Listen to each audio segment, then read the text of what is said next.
ஜனவரி 2026ல தனுசு ராசிக்கு எப்படி இருக்க போகுதுன்னு ஒரு சின்ன பார்வை பார்க்கலாம்.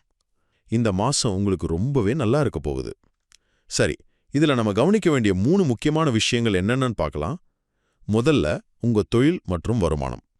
அட, நீங்க பண்ற வேலையில 100% வெற்றி கிடைக்க போகுதாம். இதனால வருமானமும் நல்லா இருக்கும், எந்த பிரச்சனையும் இல்ல. ரெண்டாவதா, உங்க குடும்ப வாழ்க்கை. பாருங்க, வேலையில இருக்கிற அந்த பாசிட்டிவ் எனர்ஜி உங்க வீட்லயும் தெரியும். குடும்பத்துல சூழல் ரொம்ப நல்லா இருக்கும். உறவுகளுக்குள்ள இருந்த பிரச்சனைகள் எல்லாம் சரியாகும். முக்கியமா வீட்ல இருக்கிற பெண்களுக்கு நிறைய பாராட்டுகள் கிடைக்கும்னு சொல்லப்படுது. கடைசியா, உங்க வளர்ச்சி மற்றும் வாய்ப்புகள். நீங்க வெளிநாடு போகணும்னு ரொம்ப நாள் யோசிச்சுட்டு இருக்கீங்களா? அதுக்கு இது ஒரு சரியான நேரமா அமையலாம். அதே மாதிரி மாணவர்கள் புதுசா ஏதாவது கத்துக்கணும்னு நினைச்சீங்கன்னா இந்த மாசம் அதுக்கு ரொம்பவே சாதகமா இருக்கும்.